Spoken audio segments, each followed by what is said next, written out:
Okay, I would like to call the general meeting of the Port Commission meeting August 27th to order. And do we have any changes to the agenda? I do have one. I would like to recommend that we add a commercial fishers user group Okay. to the agenda in the upcoming month or so. Just to touch base. Do we want to talk about it at this agenda? Do you want to put it on to new business for that? Maybe new business. We could do that.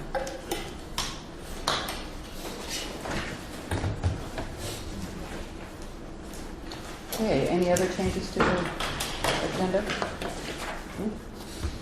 Okay, public comment. We have 3 minutes per person. Please state your name. And we also have little cards in the back to fill out if you want to speak to a certain subject within the agenda as we get to it.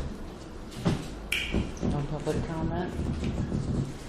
Okay, well, we'll move on to Paul here has something to Yes. talk about.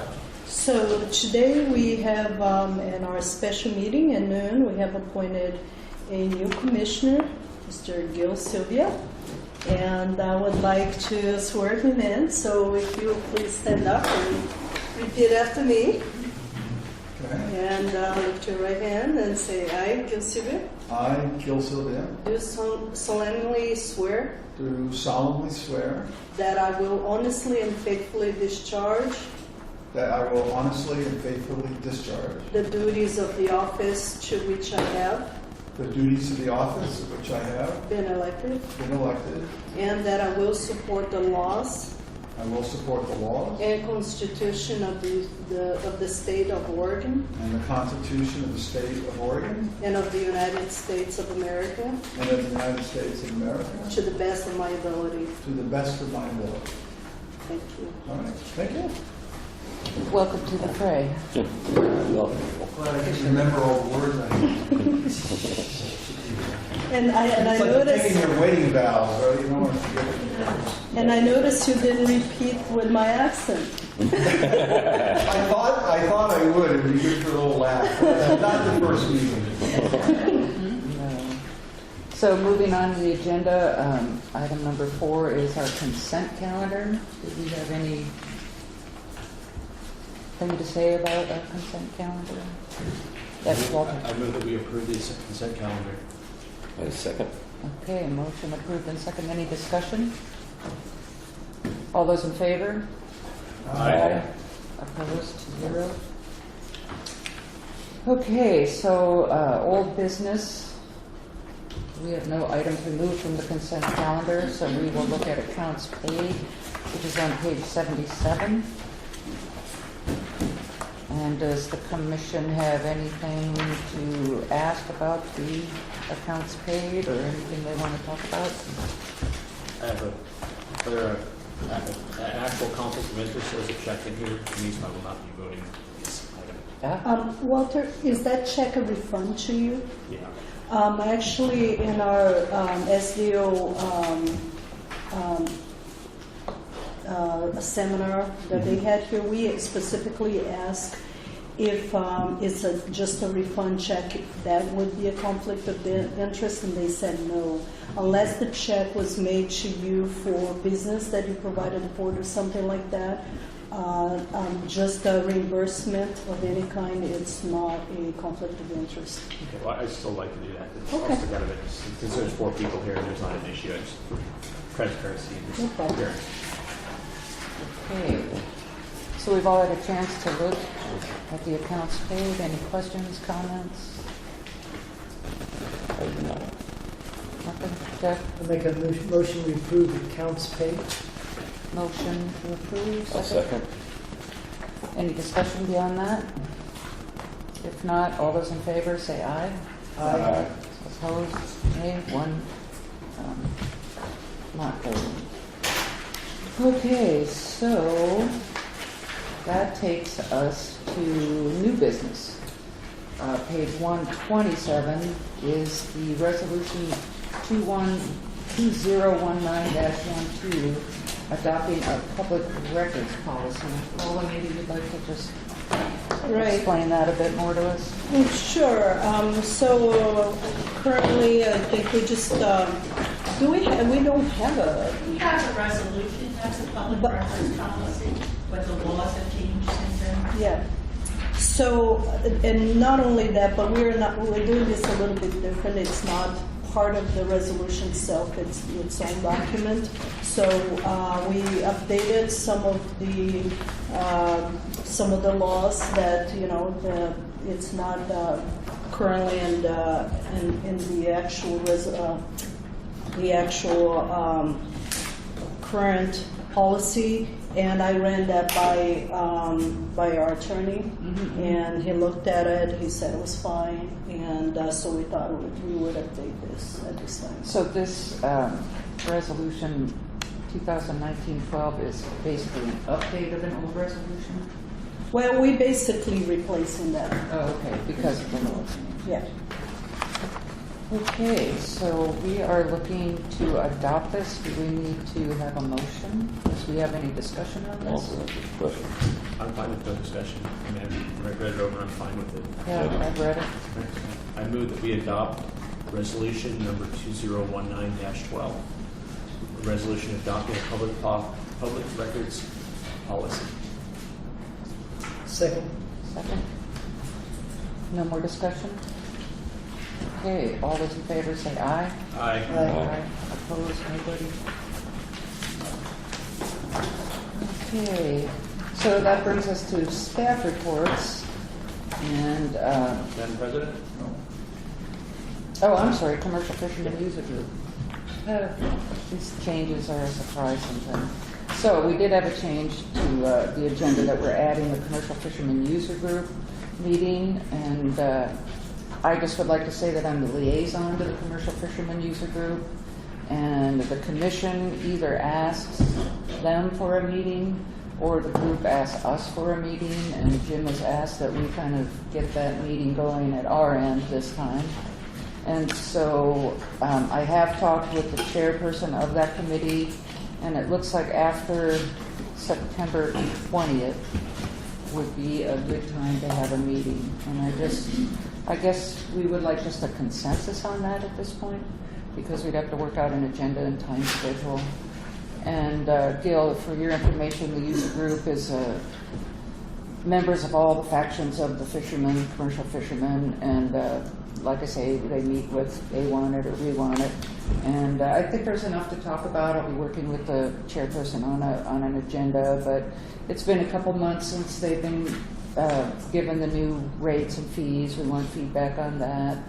They're curious about community ice, I know, and storage out at the terminals, and several things that would be a good thing for our advisory panel to talk about on a commercial fishing basis. So I will, if we have a consensus, move forward to get that going.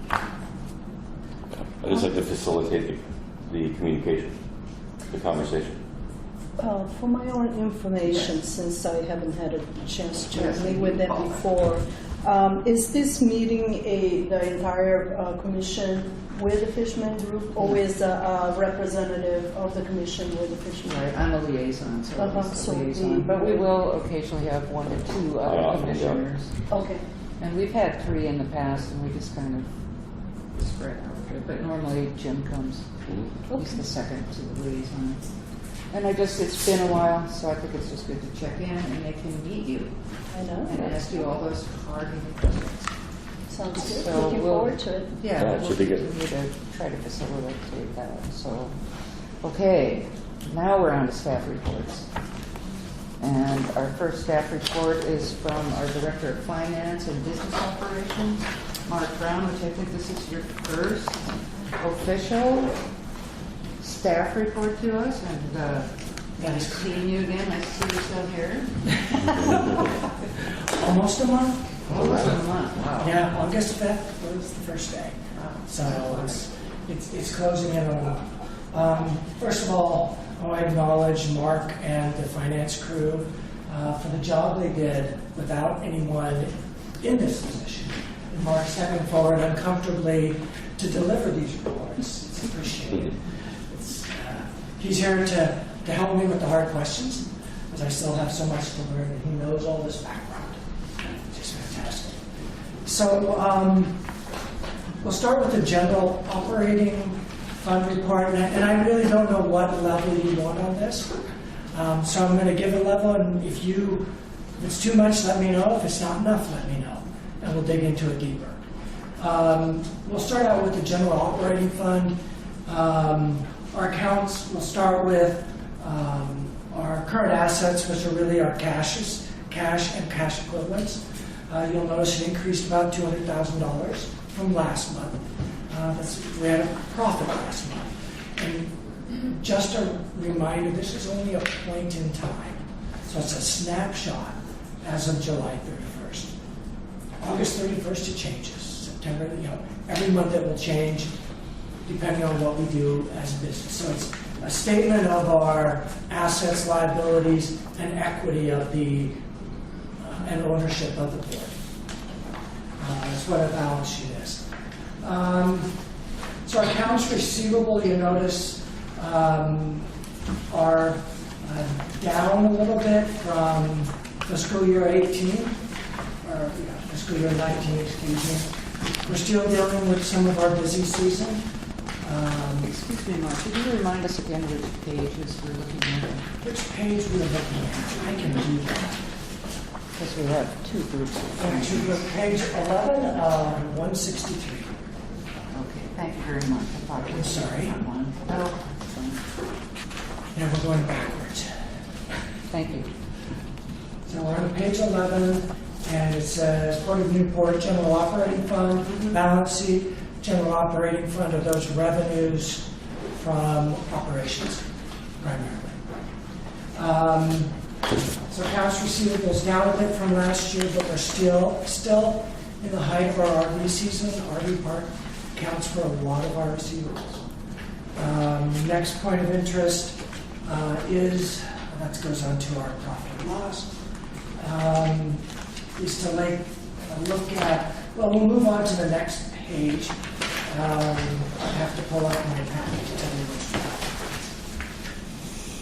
one I have right here. I was looking at my notes. Oh, we're good at following at this point. We just needed to know So, which one. on page 13, that's our profit and loss statement for the current month. When you look at the budget numbers, we're currently budgeting on a straight line basis. So we take a number, divide it by 12, and plug it into our budget. As I have a chance to look over historical, we won't be straight lining. We'll try to take our budgets and estimate what they should be based on historical perspectives. But it's to get the numbers in. This is a good way to do it and a good starting point. Becca did this for us, first time ever. She did a great job of getting the budget in QuickBooks in a very short amount of time. So on the record, I'd like to thank her for that. So what do these numbers tell us against budget? They don't tell us a lot. It's 1 month worth of data, and it's a straight line basis, so it doesn't take into account it's still a busy time of year. It does show that we had a net income of $236,000. That is our bottom line profit for the month. And that's all entities. That includes the RV park, the South Beach Marina, the commercial, NIT, and NOAA. NOAA's separate, isn't it? NOAA's a separate entity, so it doesn't include NOAA. So it's all entities. We'll be playing next month. I'd like to share some ratios with you so that we can tell you what that really means in business terms. But that's just a quick overview of it. And revenues, both those anticipate. We do anticipate transferring about $1.4 million out of the general operating fund into the capital construction budget. That will be for a peer project that Aaron will discuss later with you. I just want to make a note of that. And it's talking about the EDA grant on the next page. Bond and debt fund, there's no activity the current month. I've moved on to there's some specific fund accounts. Do you have the page, Mark? I'm gonna have to make notes on that. Bond debt fund? No? Okay. So look at the bond debt fund, you'll have, on page 26 is the bond debt fund, and there is no activity. We didn't have any debt payments in the current month.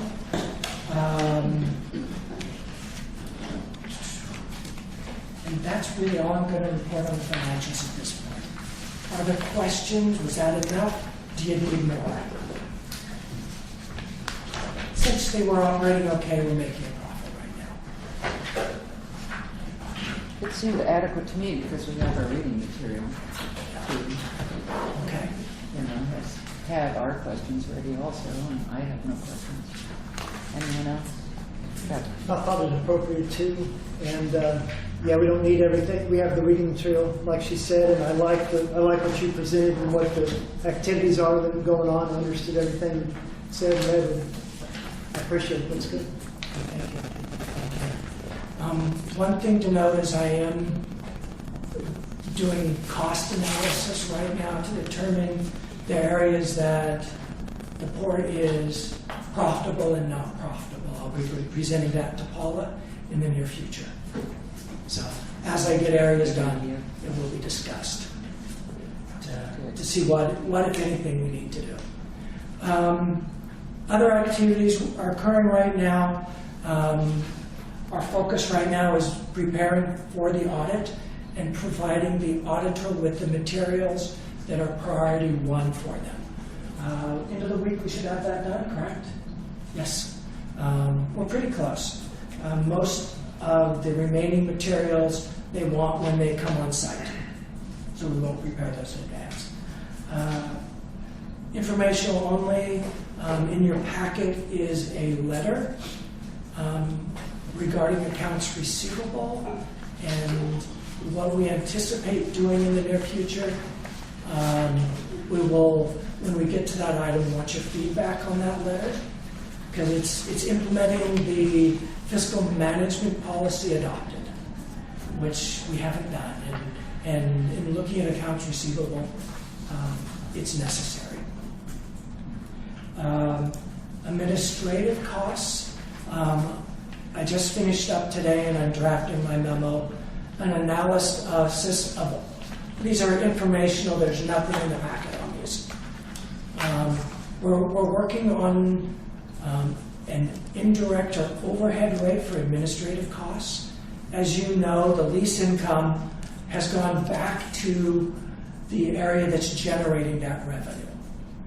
That leaves the administrative costs in the middle of nowhere, with nowhere to assign those costs, which, according to accounting standards, you shouldn't. What you should do is develop an overhead rate and allocate those costs to the profit centers, to South Beach, the commercial arena, international terminal, and to NOAA. I've worked with 7 different methodologies to come up with what I think is appropriate. I've talked with Aaron and ran my ideas by him, and now we're trying to come up with the final 3, and it'll be again brought to Paula for, no, I don't like this, I like that, let's go this direction. So that'll be allocated back to the profit centers, which will affect the profit of it. But it's a true way to do it. This is what we should be doing. This is what it's typical accounting practices. And to do cost operation software review. So QuickBooks is a nice software for a small organization. We have 5 different companies set up in QuickBooks. NOAA's a separate company, restricted funds are a separate company, port operations is a separate company. So every time you need to do something, you have to open one company, close it out, go into another company. We would like to be able to interface the RV marina software with our accounting software. We can't do that. We'd like to have a point of sale system out in the commercial marina area that someone goes in and rents a forklift, it interfaces with our accounting system, so I don't have to do the manual entry all the time. None of that is possible with QuickBooks. So it creates tremendous inefficiencies. So I'm analyzing the needs, determining what those absolute requirements are, what are the nice to haves, and what are, if we get it, that's nice, if we don't get it, that's nice. To start doing a cost analysis on what it will cost to move forward on this process. It may involve switching out the RV park software too. We don't know much more than that, but I'm giving you a heads up that it's something we are working on to improve efficiencies, therefore reducing overall costs, and giving our staff a bit of a break because they're working really hard to get all the work done. And that is all I have. Any questions? I'd just like to say that I'm glad we're moving forward on updating the QuickBooks. I didn't know what we'd be updating, but that's been a goal for a while to be more efficient on all of the stuff you do there in your offices. And so I'm really grateful to hear that, and we'll be looking for cost analysis and what it would cost and how to really break into that, I guess. Yeah. You might, off the top of my head, once you get into the implementation, you may want to consider a project manager for implementing this. I don't know that for sure yet, but that will be part of the analysis because it can be complex. And I know this from talking to Mark and talking to Aaron, what they would like to see in setup, and we may need help with that. So I want to be able to cost out to what does a slip cost, in a specific slip in a marina. And you're aware of our weather when you talk point of sale, point of rain cloud? Point of rain, yes I am. So you can buy, if it's a Surface or an Acer, you can buy sleeves that are weatherproof, and that's what you have to do. Sounds wonderful. Yeah. So, thank you. No other questions? Look forward to hearing more. Great. Thank you so much. Thank you, Mark. So the July occupancy report. We have that in our That report still went to me. Probably will be going to Mark in the future, I imagine. But we're still up this summer on occupancy in the RV park. Still doing well. That's right before my report. So Just, and just we have this to read. So. I just talked with Bill, and we'll completely sold out this coming this next week. Good.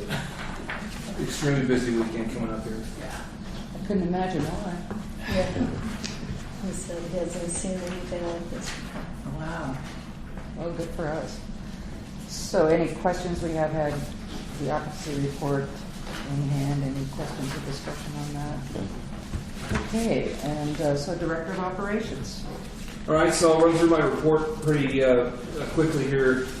Tuna season on the commercial side has been slower than usual, so you'll see that in the reports in the commercial marina. We've heard a few rumors that people are speculating it may start spinning up here soon, but it's not been as good as last year was. I spent a lot of time this month with the EDA trying to push that $1.2 million grant over the finish line. Been a lot of, they've come back with a few questions. I provided them with a lot of information. After the first letter that they sent us of continued interest, I think the main thing is that the EDA is not familiar with the Army Corps' joint permitting process, and they're not familiar with slopes. And those are really basic things that were all part of the original grant package that very well explain our compliance with the National Environmental Protection Act and the Historical Preservation Act and things like that. So they were wanting to come back and verify that we're in compliance with these things. It's already all been verified, so what I had to do is go back through the original grant submission and basically carefully highlight and point out and provide them with notes on exactly what some of this stuff means. So we did that. They came back with a couple more questions. Matter of fact, today I just sent them. They wanted a copy of the lease on the waterway lease with the state for the commercial marina, so I provided them with that. But I get the sense that we're finishing that up, and we should have final determination on it here soon. Meanwhile, I need to push forward the grant or the bid documents and do all that contingent upon us getting funding from the federal government to do the project. So it's in the budget and we can get it moving. We just got to get the money from the federal government. I'd move you ahead in the packet to page, if you want to follow on paper, page 147. I'll take you on a brief tour of the stormwater sewer in South Beach. It's been a frequent topic of conversation over the last couple of years. There is a stormwater outfall that there's two outlets. There's one right here underneath the bridge over by the Rogue Brewery, and then there's one up here by the where the underground fuel tank is in South Beach. Those are the main 2 points that I want to talk about. It's all connected by a stormwater system that runs basically through here. It goes upland a little ways around, and then it connects over where the old boat ramp is, and then continues on alongside the Rogue Brewery, and then outfalls over here. The starting point, if you want to call it that, is over here at the old boat ramp. That's the high point. Everything else drains to the north from there, and then to the south from there. So we've heard a lot of talks about problems that have been reported with that storm drain starting to collapse. It's made of corrugated metal pipe, so anywhere that's within the tidal range, this stuff was installed in 1978 and it's steel, so it's had issues wherever there was salt water laying in it for any length of time. We recently had it scoped, so we finally got a company to come out with a robotic camera to run through it and to kind of show us what we're looking at there. So here is a picture inside. This is the main. In general, before we go through this, let me just say that the state of the steel pipe where it's outside of the tidal range was actually pretty good. So that it's been good news for us so far. The bulk of the pipe, it's not my recommendation that we go digging all that stuff up in the near future to go get all that stuff replaced, although it is something we need to do. We need to put it on a schedule over the next decade or so. It's going to need to get dug into. But where there is salt water standing in the pipes, we have some significant issues. So this is a picture inside the pipe at the manhole. It's right here at this intersection.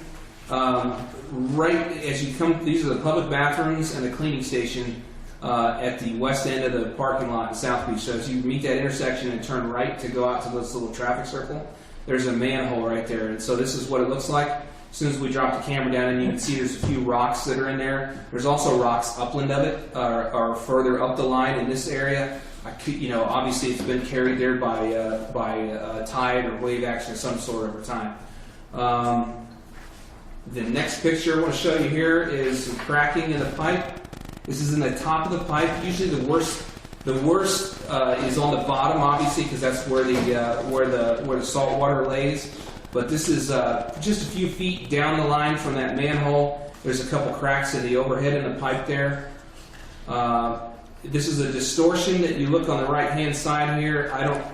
That could have been done when they were installing it. It could possibly been because of some pressure and the walls of the pipe thinning from the east side of it there. Possibly, we really don't know, but it's just something to note there. And this is again right at this point, just a few more feet to the north of that manhole that where we started.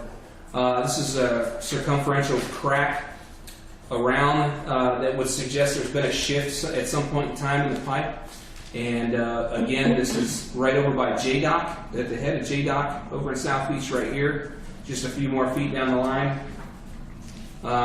This is a typical drain tie-in. There's several of these along the way, and there's no problem here. It's just that's what the tie-ins look like on the sides where we have drains off the street. So we stopped the camera due to standing water right before you get to the traffic circle, and we couldn't go any further than that. The main problem in this pipe is this sinkhole that I put some pictures in last month's packet, and then again here. That's a picture of the sinkhole that's located right at the northern end of that traffic circle. Our submerged fuel tank is right here where the laser pointer is. That large sinkhole is just down the line from it. The outfall is right here where the riprap is. So this is the worst part. There's a manhole right next to it. The city, I've worked with them today. They're going to come out tomorrow first thing in the morning. The pipe is pretty full of gravel and material up to about the top 8 inches or so. They have a smaller camera that they're going to try and run through here, because the overall idea here is that we believe that we'll be able to sleeve this. The pipe was in decent enough condition that we'll probably be able to use an HDPE sleeve and run it in there all the way through those two. As long as this manhole still lines up, we can run it straight through there and through all the way to that second manhole, which is where the bulk of the problems are. Anything past that's not in the tidal range, and the pipe's in much better shape. So the plan is tomorrow morning they'll come out here with the camera, take a look at the inside of that pipe, so we can get a better idea if the pipe where the sinkhole is in decent enough condition that we can sleeve it. They're also going to use their vac truck, and they may be able to clean that out for us, and we'll get a look at it. And if we can sleeve it, we're talking about some repairs that are in the realm of about $70,000 or so. It'd be about $32,000 for the pipe, and double that for the labor, and then about $10,000 or so for the grout to go around the outside of it. Because we should be able to use, since it's corrugated metal pipe, the efficiency of flow in that type of pipe is much less than with HDPE pipe because of the smooth walls of it. And so we'll be able to improve the flow. And also, if you remember, this overall drainage system was built for a network of drains that isn't as it was when it was designed. So the pipe is oversized for the amount of drainage that we have coming through it. The lot over at South Beach goes to the swale that's over on our little 5-acre lot where Jim's office is, right next to Noah. So the bulk of that large lot drains over to that swale, and a lot of that area was originally intended to flow through this pipe. So we're confident that we can get a slightly smaller pipe in there and sleeve it. It costs us about, it's going to be $70,000 this year, though. I do recommend that we get it done this year because we haven't yet had a good, since we had that big sinkhole right there and we filled it. But again, it's like, that pipe's pretty well clogged right now. We haven't had a good rainfall, so we haven't seen what it's going to do yet in that drain network. So that is the north side. I'll be happy to answer any questions on that as far, so far. So that's where the steel plates are? Yes, that's right. That's And right. what's the proximity to the fuel tank? It's going to run probably within about 10 feet of that line runs within about 10 feet of the fuel tank. No worries about the fuel tank moving or anything, or? I have worries about the fuel tank. Right. No evidence of the fuel tank? We believe will be, no, you're right. Yeah, there's evidence of shifting sand over here, Right. which is further away, but further upland, nothing yet. And that's why we really want to get this taken care of quick as we can, I think. Because we do, that tank is actually on the state's leaking underground storage tank list, because a couple of years ago there was a crack in the pipe that came out. We got that fixed, got it abated, got it closed out, everything's done with that. But I mean, it doesn't take much to get those pipes to, we don't want that to happen. Settle and shift, yeah. Thank you. Yes. So, Aaron, so this isn't the city's responsibility, it's the port. The port built it, it maintains it, and it pays for it. This is the port's infrastructure, that's correct. The city's tie-in here is that they actually have a water line that runs across here and goes to fuel dock, and then it crosses back over to the restrooms. And that's what the break in that water line is what caused this big pothole right here. So that's why they're helping us out with this a little bit. So they are helping out a little bit. That's right. So just one other question, then all the other property, I guess you look at those in a second, but the other properties on South Beach that the port owns and leases, is it the same issue that those are all managed and run by the port? which properties and which? Well, the entire South Beach. So whatever property that's owned by the port, you have runoff, right? Right. Stormwater runoff, and you maintain that? We own the infrastructure, and we have. You own the infrastructure, you maintain that. With a few exceptions, there are a few places where the city has done projects, but generally speaking, a lot of those projects they'll do the initial build out, but then it's on our property in some cases, and so we're on the hook for maintaining it. So. Okay, and is that typical of all city properties, that the city does not build and maintain for large organizations? It's done by the organization. I would say it varies. It really varies, because I think if you have a big project often it's based on the project. If it's inside our property, the tendency is that it is the responsibility of the property owner. When it hits the right of way, that's where the city cuts their, unless they get a specific easement for, and which is the case what they're doing with the building over there at the new OSU building, for instance. They're getting their easement and they're going to be putting the infrastructure in, so they'll own it and, manage. OSU will. The city will have the easement. I don't know who's going to have ownership of the infrastructure. So it won't be in the port, even though. Yeah, but it really varies depending on the project. There is no reason or rhyme sometimes. Okay, so where I'm going with this is just a sense of ultimately who pays and bears all the responsibility, costs, and maintenance, and then who pays for that in terms of the tenants leasing the property. Is that all built into the fees and stuff in order to maintain this system? In many cases, it's not. I give you a great example is where you see Oregon State Marine Board funds that are used. For example, our boat ramp was heavily accomplished very much by Oregon State Marine Board grant funding. We're capped at what we can do as far as fees on the boat ramp because it's the state's interest to get as much boating as can possibly be brought in. We still have to maintain that facility. We compete for grants for maintenance, but we have to maintain that facility. We can affect changes in fees to the parking areas and things like that, but we're limited in a lot of ways. And in other areas, we can make that up, but in a lot of cases, the burden's on us, and we don't have anything to pay for right now. But so I'm going to give you a similar answer, but in a different word here. One of the things that I am actually making sure that we do some homework, and Mark is working on that right now as we speak. And he mentioned that we're trying to figure out cost versus revenues, and that is exactly one of the things we're doing because in many cases when we either lease or have some uses of our property, we're not accounting for things like that, So if you, in some situations, it's almost like you pay for somebody to use our property, and we want to make sure that as we have users and lessees and so on, that all those uses have been accounted for, because not only, we are paying for water, electricity, but we have the infrastructure replacement eventually that is not being accounted for. And the port right now is at a situation where we have failing infrastructure that we don't have capital replacement for, capital reserve to replace it. So those are things that we are really taking a look at and evaluating and making sure, not that we would just want to go out there and raise people's fees, but we got to make sure we're managing the public infrastructure properly. And we are definitely looking into that very closely.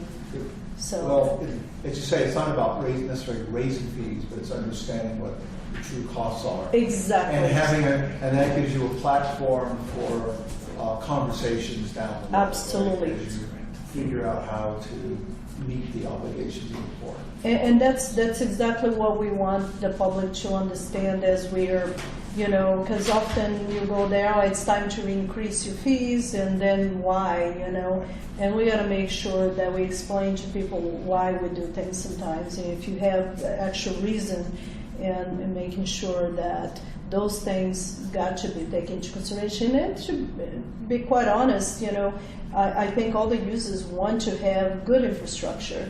Often there are complaints on the docks that, well, you guys should do this, you should do that, or why don't you, and well, there's a good reason we haven't collected enough to do those things. So definitely we're now that we have Mark on board, we are looking very closely at those things and making sure that those things are accounted for. That either, because sometimes you got to look at competition too, because if you have other ports, docks, marinas, so on, charging a certain amount, we can't have our fees up here. But if that's the case, we gotta start looking at, okay, how are we going to replace this?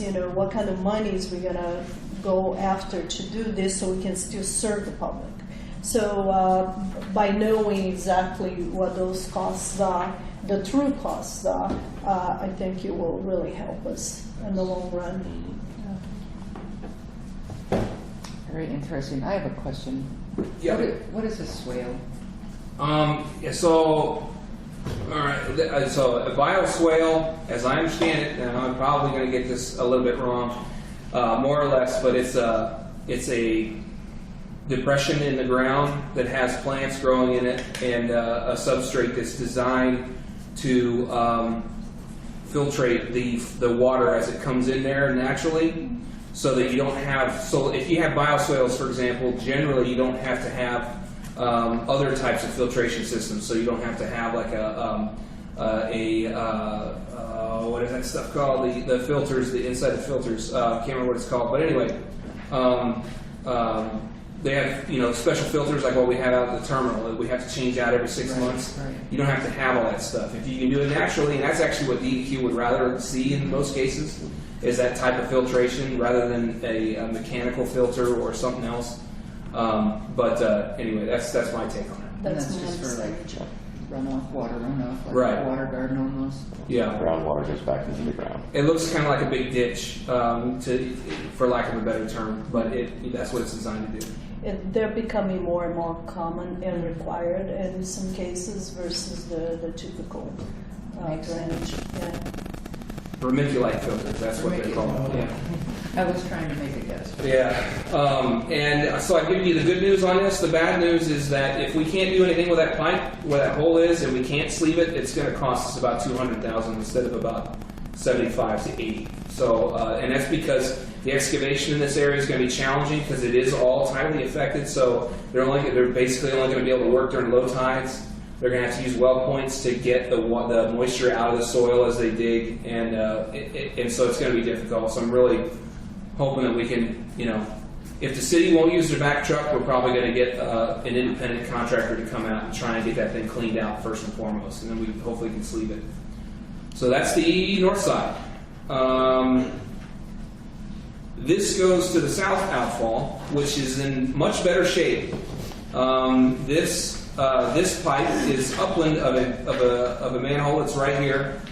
The pipe looks in pretty good shape. The problem is when you go the other direction, you can see the stone, all the rocks and things that have accumulated in there, and it's because this is where we had to stop, and this isn't much farther than right about in here or so. So those rocks have come in because over the years, they're, like I said, where the outfall is right over here under the bridge, this points directly straight out the bar. So when you have a real good storm surge on the high tide, there's swells that come in there that's pretty powerful. And the outfall faces directly out that way. So for years, what used to happen was after the tide gate came off of that outfall, waves had started pushing rock up in there. ODOT came along and tried to fix it at some point in time. I don't know why it was ODOT that worked on it, but they cut off the end of that pipe and piled other rock around the outside of it to try and deaden the wave action. And I mean, water is an extremely powerful force, and it just drove that rock up inside the pipe. So we've got a lot of that in there. That's going to have to get cleaned out at some point in time. But again, this is where we stopped with this. We couldn't go any further. We don't have. This is going to have to get worked on because we do have evidence of problems because we've occasionally had to put asphalt patches in place. We got some depressions in the asphalt in the parking lot over there. And we are going to have to work on this one at some point in time soon. I think I prioritize the north side above this one, though. And I'd be happy to answer any questions on that before we move on. So in that case, I'll be moving to my next item here as soon as I get flipped back in my packet.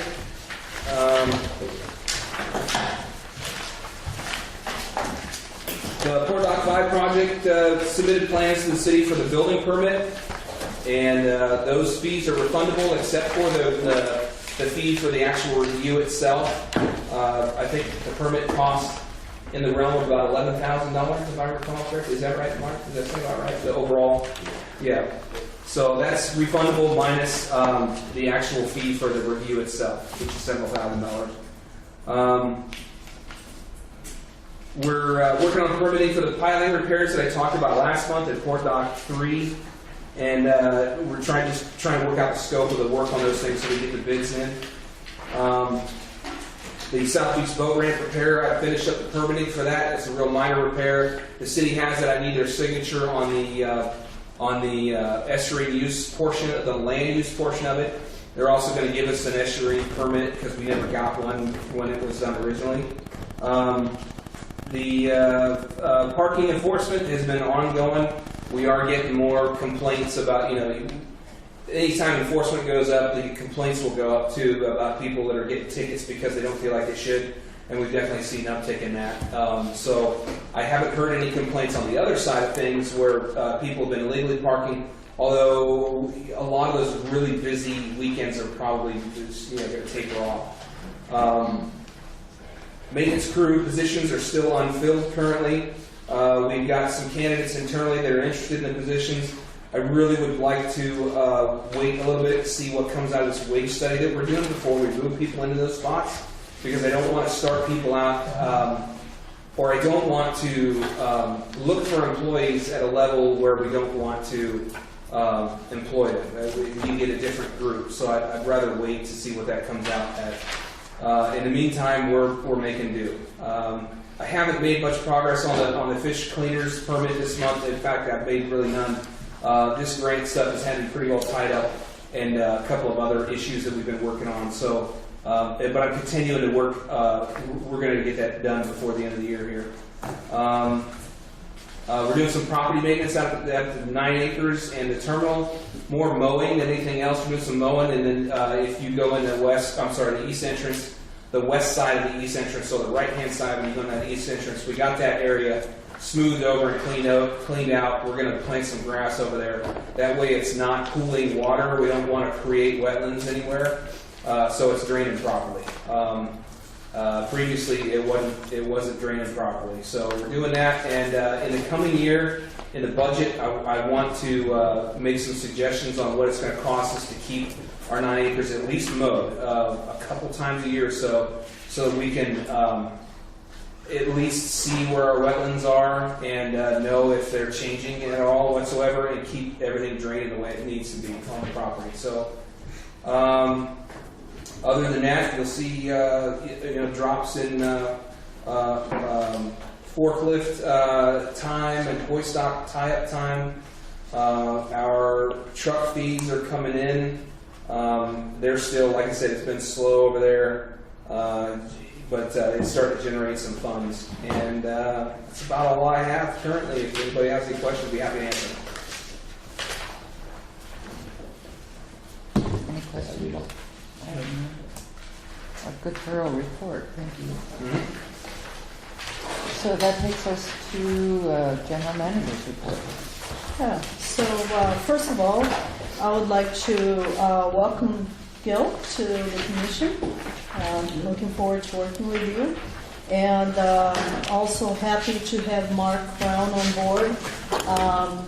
He's certainly already hit the ground running. And as I mentioned before, we have been really trying to look for port efficiencies, and that's kind of one of the things we've been discussing. And I want to second what Mark said and thank Mark Harris as well as Bill Hewitt for the great work while for basically 2 years we didn't have a finance director. It's amazing how much work they have to take on to keep things afloat. So I really appreciate all the work they have done. So I do, as of the last commission meeting, the commission approved the the strategic plan, and I'm sort of taking that as a Bible and kind of running with it, and part of it obviously contain the operations and finance. So I've been having recurring meetings with those folks and making sure that we are kind of stay on path. And obviously, anything you guys feel like we're not quite, my doors are always open, but I've been meeting now with Sarah on a regular basis too, and trying to make sure we are doing some of those things. We're doing some research on things that we are looking for different ways to bring revenues to the port, because that's one of the big ones. Still looking at obviously the international terminal and the possibilities out there. I actually have a meeting set up with Longshore folks and their lobbyists to trying to hit up on some interested parties that they feel like it could be of use for the port. So we'll have a meeting with them, I believe, on the 5th now. And I also have posted the property we have out there, the international terminal, at the state's website, because I guess that property has not technically been marketed. So it's right now for availability through the Oregon Prospect, which is the marketing tool that the state has. Along with that, I have combined that with one of their proposals to see if anything comes out of that. And I will continue working through that. Also, I've been asked, is there any possibility to bring cruise ships over there? I don't know if it is or not, but I thought I should at least look at it. What would that do? And this is, again, it's just a research. Whatever we figured out that may or may not work, we still got to go out to the community and put it out there. But I understand from looking at some, we had a whole folder that was for work that was done in 2008 by Dahlman, and which a lot of research has been done. Some analysis have been done, and I guess the answer at that time was yes, it's possible. And that was even before the international terminal was repaired. So I talked to Don and asked him, okay, so it seems like this was something that it was favorable, why it didn't happen. And his answer was that due to the NOAA thing coming alive, that was sort of put on the back burner a little bit, because obviously there was a lot of work involved with NOAA. But he thought maybe that is something that should still be pursued. And so I'll be looking into that. Start pulling some of the files and looking at it, and I'll be probably setting up some meetings with some folks and trying to just do a little bit further research to see what is to it. So Paul, this is a question. So have you been contacted by cruise ships at all? I haven't been contacted, From the no. port or the port before your time? No. So there hasn't been no outside inquiry? No outside inquiries, but apparently at the time, Dawn and the crew, the folks that he was working with, have actually gone to other ports, even like Astoria and some other ports that have them, and actually talked to some companies. There were a couple companies that they were interacting with that were interested. Some pretty much showed no interest because of the size of the ships they have. Because we're looking to cruise ships that probably around 600 to less, because the large ones, first we got the issue with the bridge. We only have 133 feet to clearance to deal with, plus the draft of the channel. So We'll have to take that into account when they build a new bridge to replace it. now you're causing trouble. It's just a joke for the record. Yeah. Anyway, so a lot of things to still look at it, but certainly, it is just another opportunity if there's anything to it. So I just wonder, for the time frame from 2008 till now is a while. And are there smaller cruise ships probably? I keep hearing about small, small, that wouldn't be 600 foot even. Is Yeah. that like a new thing or something you'll be discovering, I guess? Well, there are river cruise ships, but here's, at least from reading and talking to people, the things that I think could work or not work. The smaller you get, the harder you have to go out to sea, because you're going to be dealing with, the Pacific Ocean is not easy to move vessels around and coming in and out of the jetty and all that. So, it works well for the Columbia River because you can hit a lot of ports along the way, and you got Columbia River Gorge, you can go all the way to the Snake River, and it's all beautiful, great. But for a small vessel to stay just here in Yaquina Bay, it probably won't get much of their interest. So you almost got to have a cruise ship that would be moving along the coast. And for that, they have to be large enough to deal with the weather, with the circumstances out there that smaller boats couldn't deal with. But at the same time, be small enough to have clearance to come through. So it's going to be a very niche market, if we're going to hit that. And then again, if we go that route, it's not a port project. It's going to be a community project, because you don't just bring someone over here and say, okay, have fun. You got to figure out things for those folks to do. You got to get their interest. You got to talk to several different partners throughout the community that have things for them to do. And so it's going to take a lot of work but it can be exciting, so we'll see. So I don't know if this is something you want me to continue to look at it. I can, and I'm happy to do it. Or if you feel like, don't even bother, then I won't, waste my time looking at it. But I was asked, and I thought I'll do my research. Any thoughts on that? Any opportunities are worth looking at. And the strategic business plan, I haven't looked at it in a while, but I believe it was discussed, and sort of, it's an opportunity to look at it. Yeah, that's kind of I agree. I hear a lot of people asking about that, and so it comes up often when we talk to people around town. So and the town is interested, it seems. Okay. Very good. So besides that, we've been, again, thank Aaron for a lot of work on the EDA grant. He's been literally doing all the work, and he's been real busy. If we get it or not, he certainly has done a lot of the work on this. It is not for lack of trying.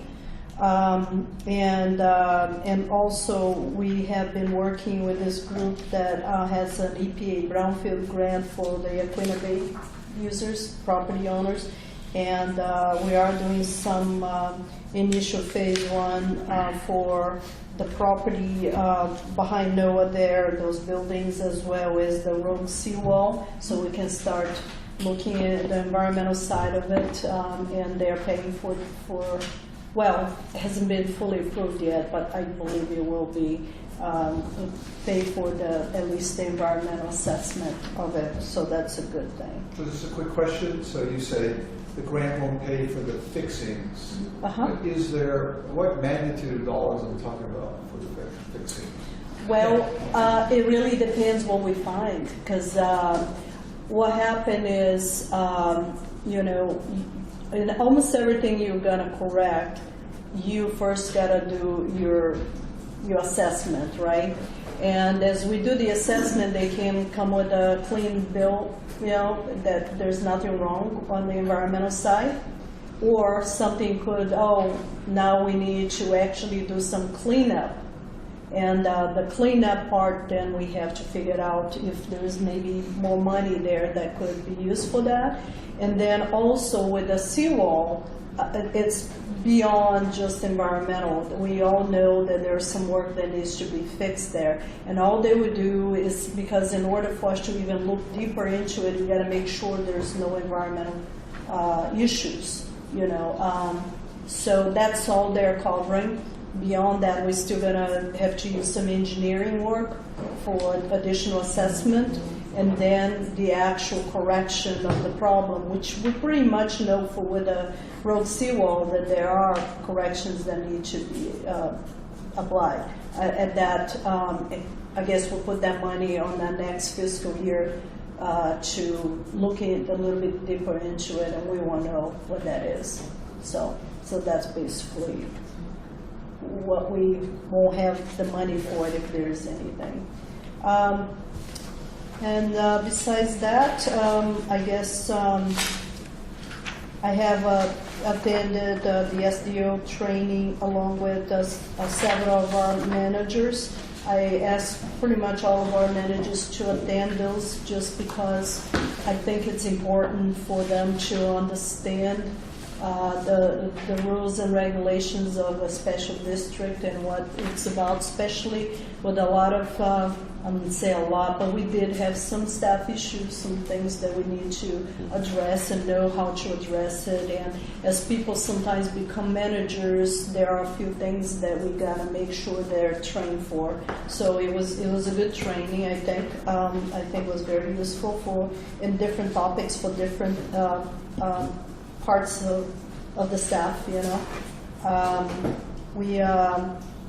We also attended Sarah and Walter and I attended the Oregon Coast Caucus, and that was very good, especially as far as running into a lot of folks that we work on a regular basis, or we should be working.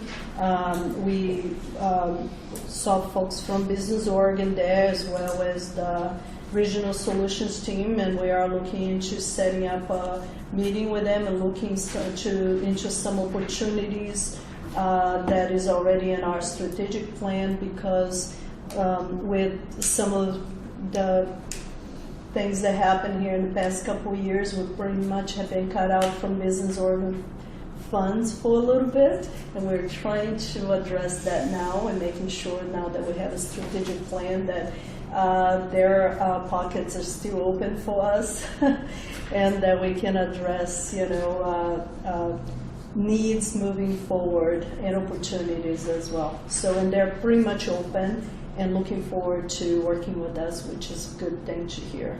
Other than that, I think you pretty much have a list of meetings and future meetings, so I don't know if you have any questions for me.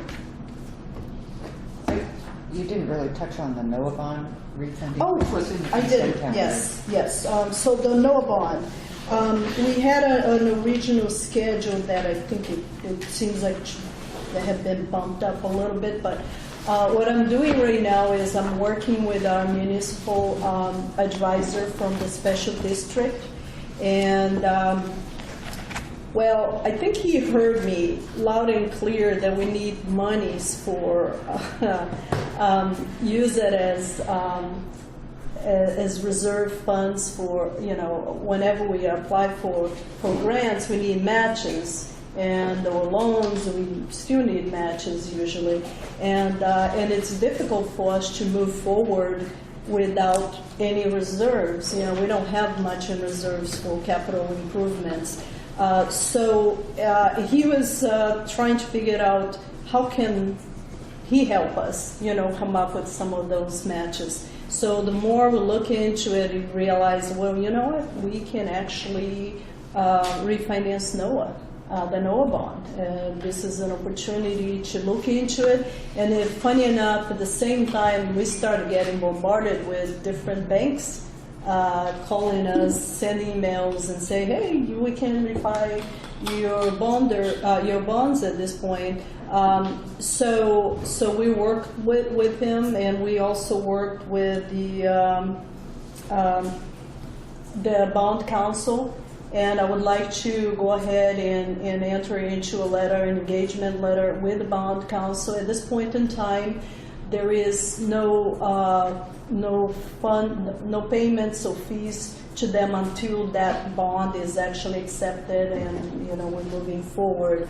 But I would like to do that so they can take a look at, you know, at the folks that are sending us their proposals.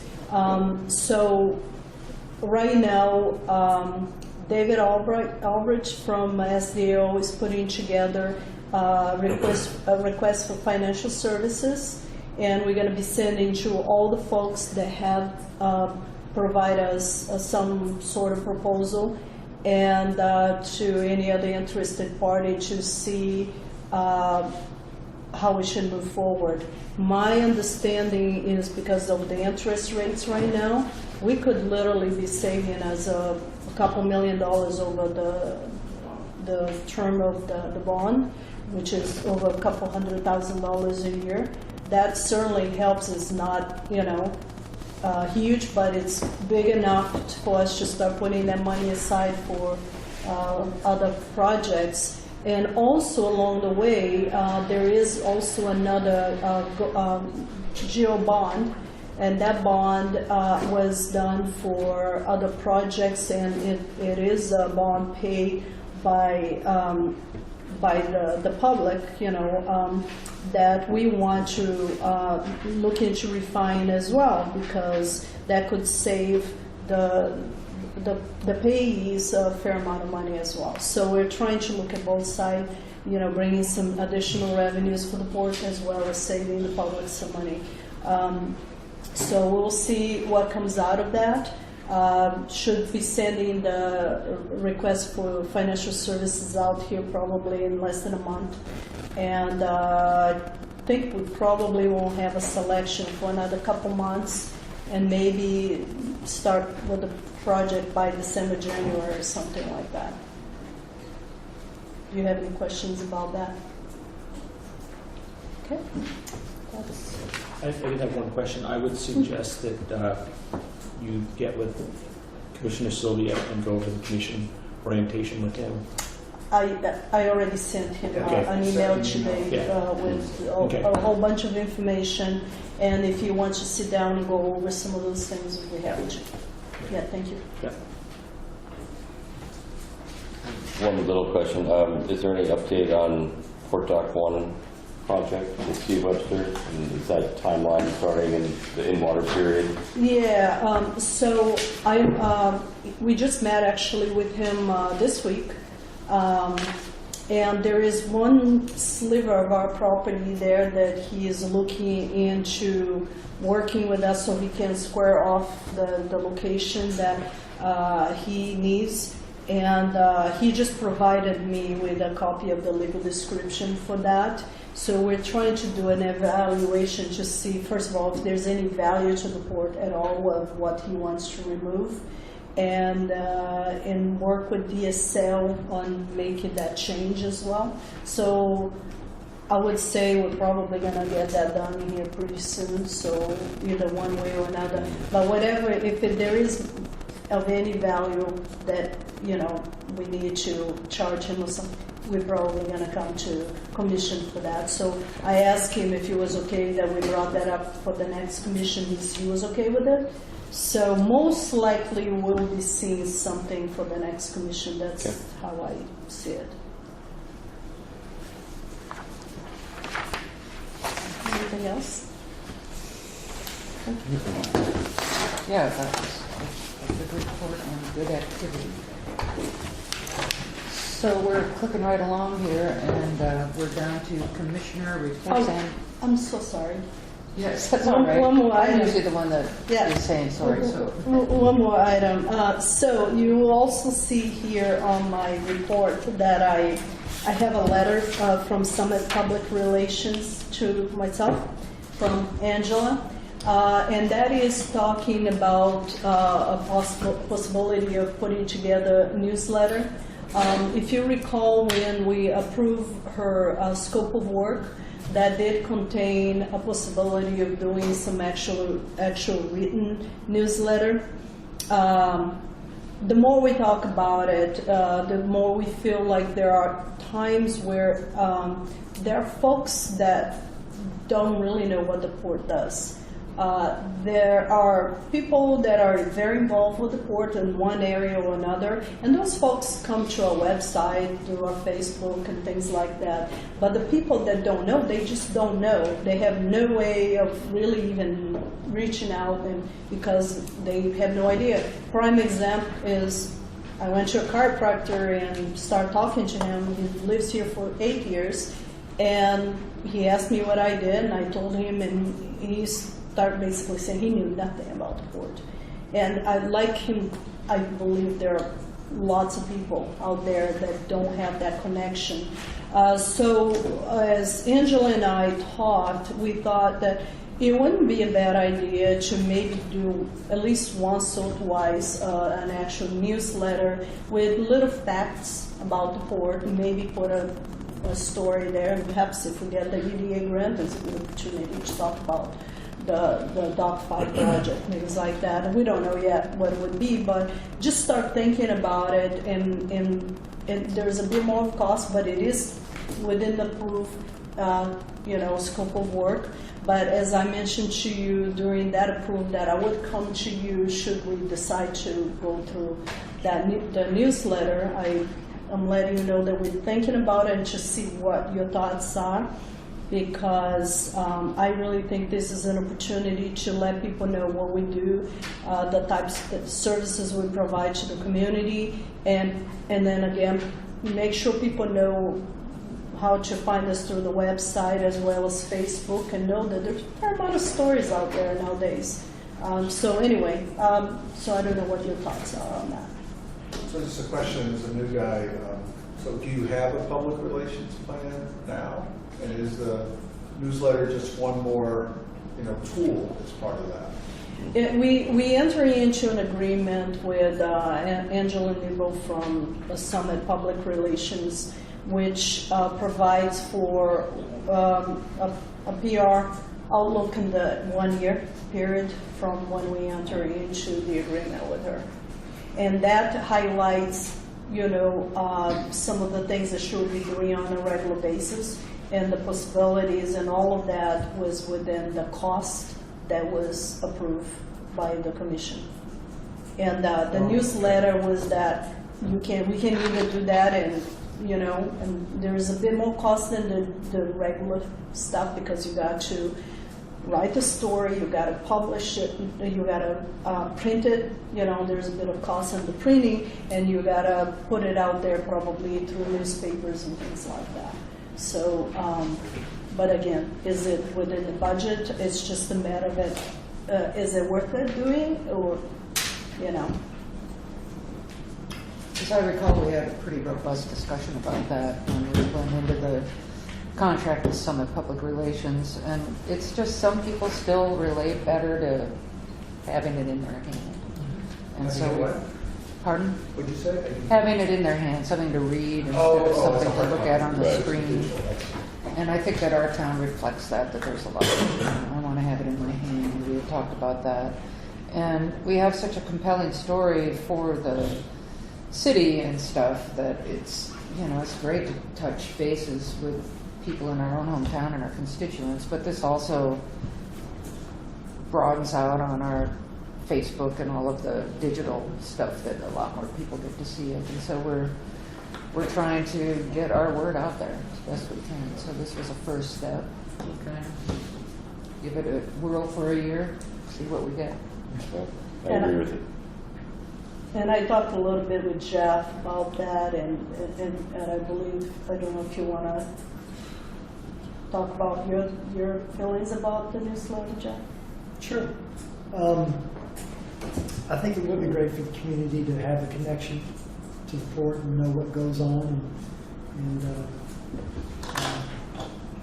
I guess my thought process, what I would think a newsletter would look like would be maybe a collection of what's being issued electronically to the News Lincoln County, issued to the paper, the news releases, and could be the halibut opener. Here's a picture of the family that came from the valley with their halibut, and then to make a personal hook, and then a scope of how many people come and how many boats are launched, and then somebody understand, wow, in my community this is going on, and it provides this economic and just social, just something special.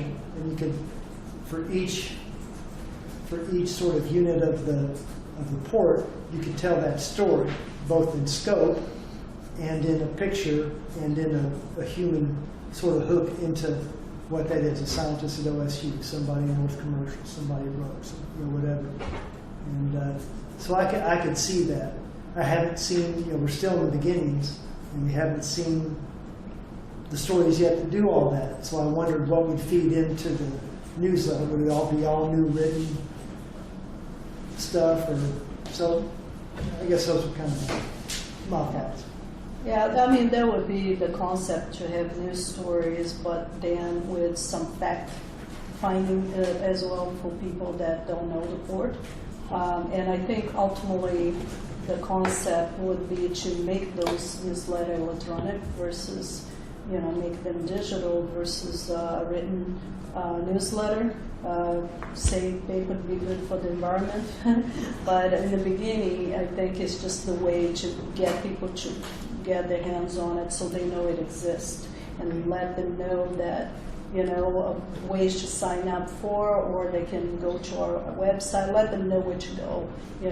Right now we are on Facebook. There's a fair amount of stories, and even for folks that don't have Facebook, you can do a search for Port of Newport Facebook, and you can still go in and read the stories that have been written. There's actually, we're starting to put a fair amount of things in there. So, but a lot of people don't know to look for those. Yeah. Can I suggest we have do this as a work session when we can discuss this more fuller and have a proposal in front of us with the costs and everything, and then we can get everybody's idea on the table at the same time. I think that would be. We certainly can. I didn't do it in that format because, again, it was already part of the scope of work, and I just thought that. But if you feel like you need a deeper conversation before we move forward, certainly, whatever you guys want to do.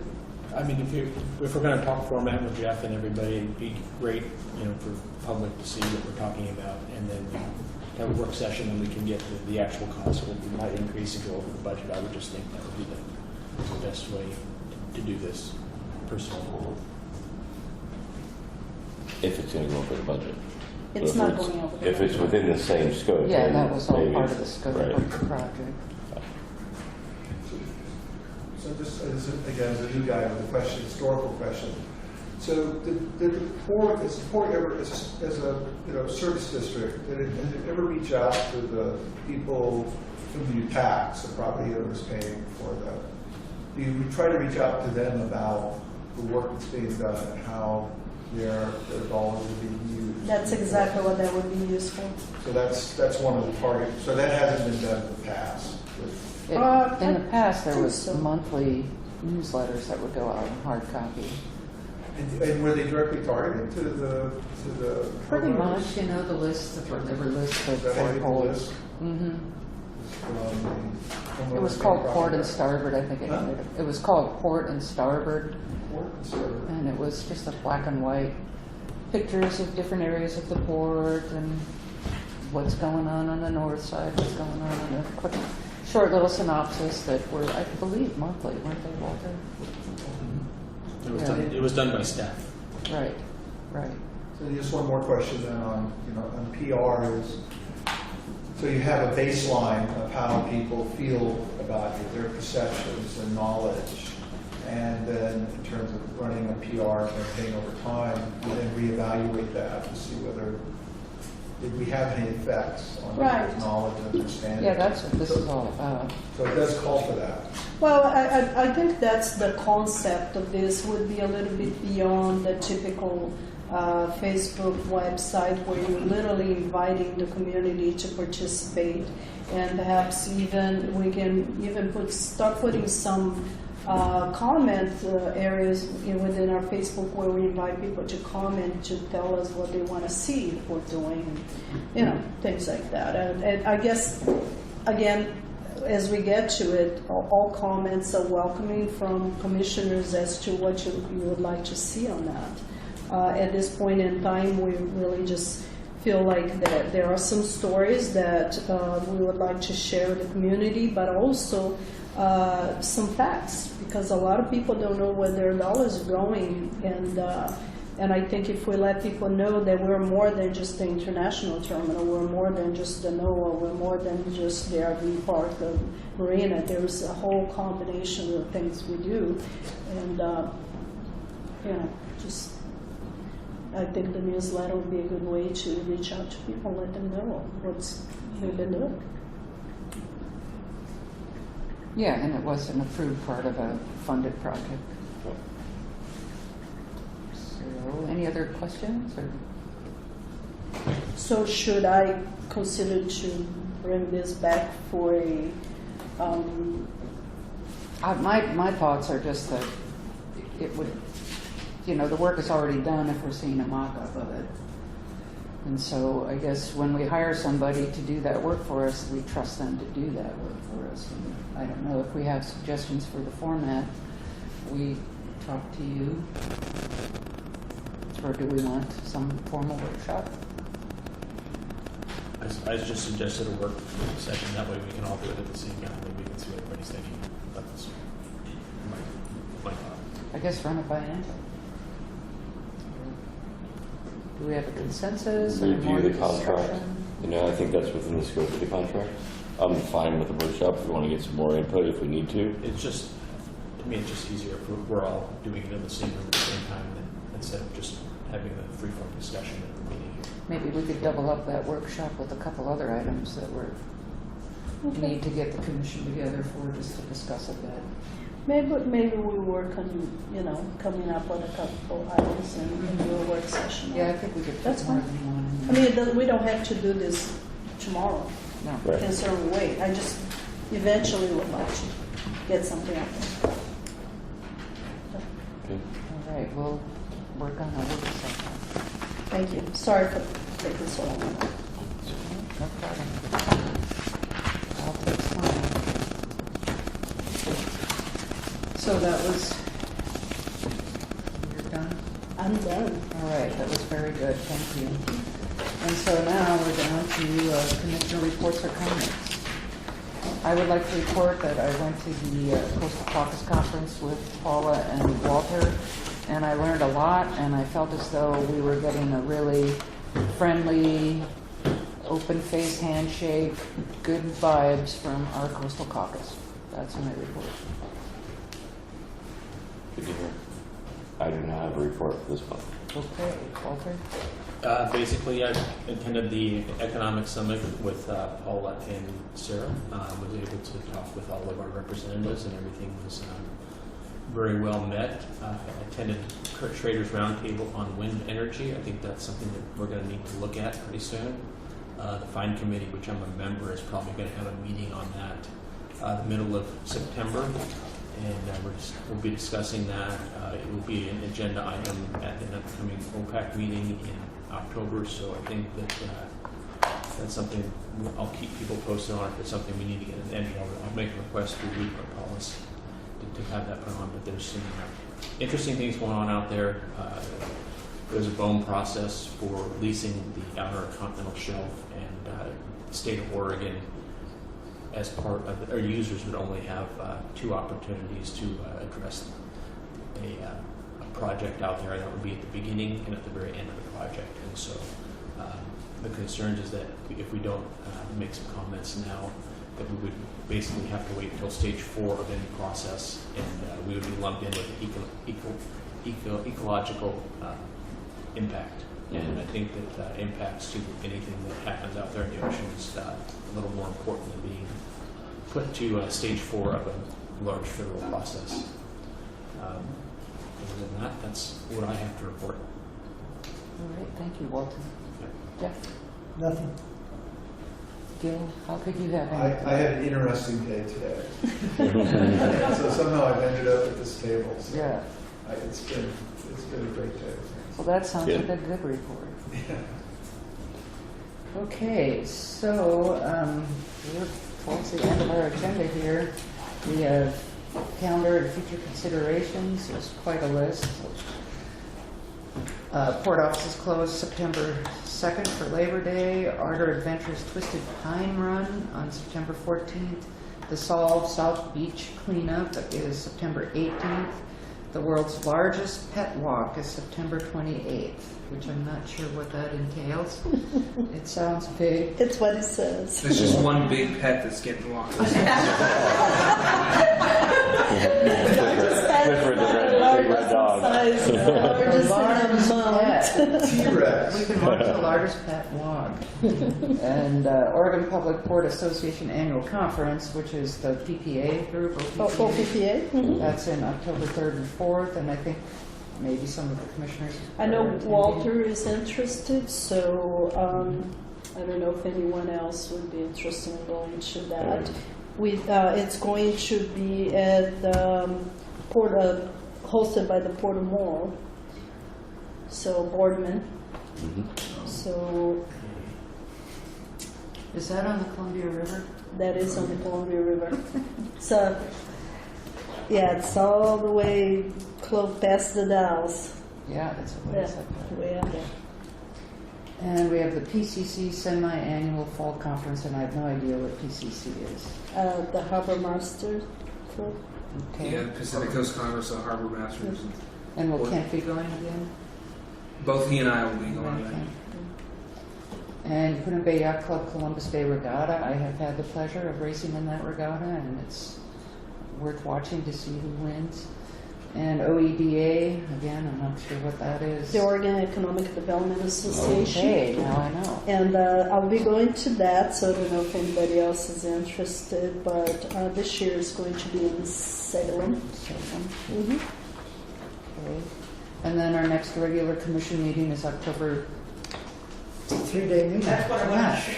I left off September's meeting. There is a meeting September 24th. Oh, I think it's because she's looking into vacation, so she Yeah, I forgot got to put it in. the 25th. And so is it the 27th or the 29th for October? I think it's the 27th. We could just pick our Hope own. the 27th. It's the fourth Tuesday. Right, 29th. 29th? September, October, 1, 2, 3, 4. It's actually the 22nd. Oh, good. I think that was another event. October 22nd? Yes, But the 24th, September 24th is our next regular. correct. Okay. So the October meeting is when? 22nd. Oh, that's I think not. that's actually another event that it No, says. October 22nd is the OEDA. Are you sure? Yeah. Yes. Well, that's why it's on there, because it's the same as the OEDA conference we Oh. want to reschedule. Well, that's a good question. So that means I either want to attend the OEDA or I want to attend the commission. So I didn't realize it was on the same day. Yeah, a little overlapping obligations there. Well, I'm glad we went through the whole calendar.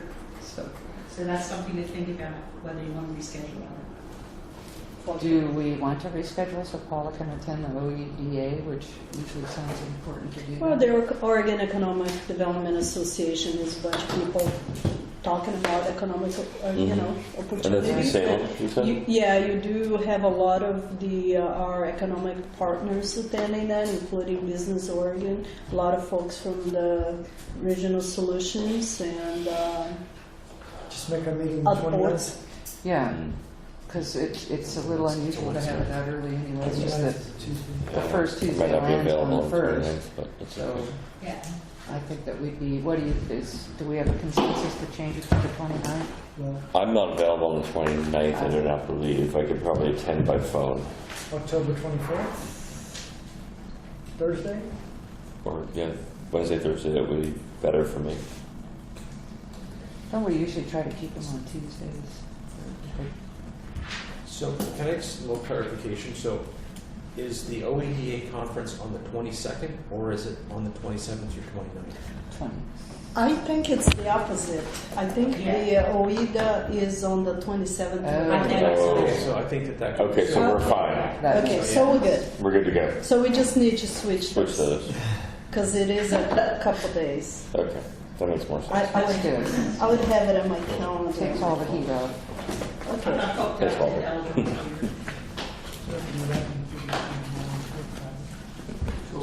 Did they pick a date? Did you pick a date? It's, We're checking to see when the conference is. Yeah, I'm Did actually you thinking find it? about, I'm pretty sure the conference is actually on Pretty the, sure I switched. yeah, days. so October makes sense.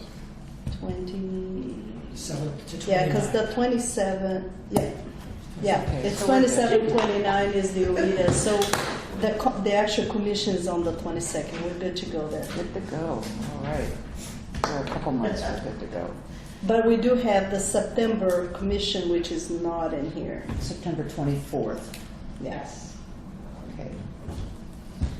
Okay, well, that brings us to. Sarah? Yes, oh, I'm sorry. I will not be able to attend the September meeting. You won't be able to attend the September meeting. Do you think you can attend by phone, call in? Or? Probably not. I'll be out of town. I will try more than likely.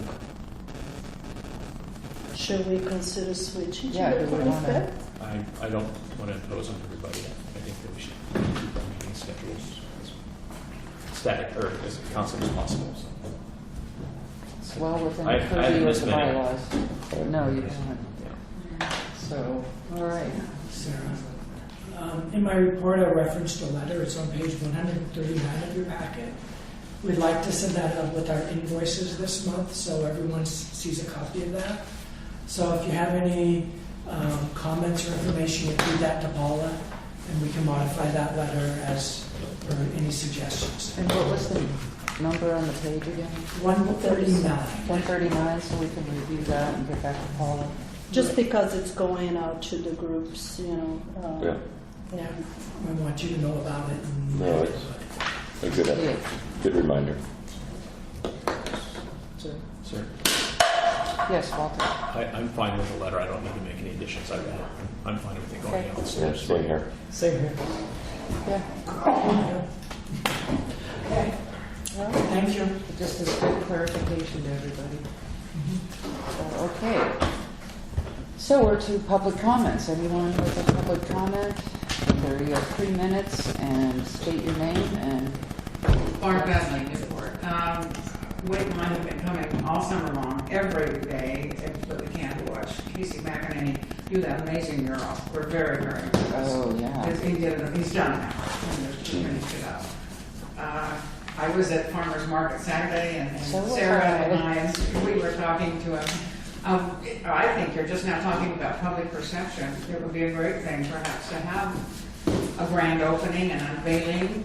Sarah suggested maybe using the amazing barbecue, maybe have all of the burgers, invite the community and, Brazilian burgers? you know, whatever. But I think it would be a great opportunity to invite the public, you know, it just, because he's I think that's amazing it. job, amazing. And he's local, you know, he's Yeah. high school, Art teacher. art teacher, industrial arts. He said he had 2 days off this summer dedicated to the getting a mural done. He says he just likes to get things done at We least. kept watching the whole thing and got to know him. Yeah, and then he mentioned also that there's a Rogue has an end of the season. Well, I keep thinking, is that animal thing, is that Rogue? He said, I thought he said the 28th, he said maybe we could combine it I thought he with said Rogue's big October. celebration. It's another group that's doing It's the not, pet walk. maybe it's later on, he wasn't sure. Yeah, it's a different So I don't one. know, but I think we should have something to unveil it, it's amazing. Right. He's got to put the covering on it and stuff, but it's really great. Right. I forget what date he said, but maybe we could get together with Rogue and see when their celebration is. And he said that Rogue sounded interested in combining, but we could certainly Yeah. have our own. Yeah, I talked to Ro, and they seem interested in doing something soon, and, you know, I'll follow up on it. Yeah, I just think it'll make you look good to the public. You know. Yeah. And the mates would be glad to help you. But he's going to be the main flipper. Yeah, Flipper, you haven't done that yet. It's something you need to Thank learn. But yeah, thanks for the reminder on that. Any other public comments? Yes, Rick state your Lee. name. I'm just interested very much in what's going on with the international terminal. So is there a way to keep up on what you're finding out as far as the contacts? You know, at this point, because I'm doing a lot of research, really, I think you're certainly welcome to call me, and I have no problem talking to people and let people know. It's just not enough information yet to put it out there. And as you know, as we are moving forward, then there will be more information. And will it be like public forum? Yeah, at this point in time, all I'm doing is meeting with a bunch of folks and trying to see the opportunities out there, how we can work together between the fishermen and longshore, and making sure that both have opportunities, you know, and the shipment is still can come, you know, we can still look at shippers as well as continue working with the fishermen group. So I'm just looking at all possibilities and trying to accommodate all parties, but there's nothing set to make it public at this point in time. But again, call me at the office at any time, and I'll be happy to keep you posted. And I also And think, anybody who wants to know. I also think the cruise ship idea is a wonderful idea, but maybe the smaller ones, you know, I know a little bit about smaller cruise ships and medium-sized cruise ships. And I think the mediums are almost too big for this point. The smaller ones, they're not much bigger than these NOAA ships or the research vessels that come in. And they have about 50, 60 passengers on them. And I was on one just to be an observer. So a friend of mine was thinking about taking me when she asked me to go along, just to check out the boat so to speak. And we were on for 3 or 4 days. And they were pulling into all these little small ports. And these people just love this stuff. They just love going to a salmon big. And I think, well, we got enough to keep one of them. There's the Half-Day Marine Science Center, the aquarium, the Lincoln City Casino, you know, get a couple of buses. I think that'd be a wonderful idea. Plus, I think it might be a big thing because they would mostly be in the summer and spring, which would leave the international terminal open for the distant water fleet in the winter. Anyway, thank you. Thank you. And I'll try to keep in touch. Thank you. Any other public comment? I guess I will have to say that this meeting is adjourned.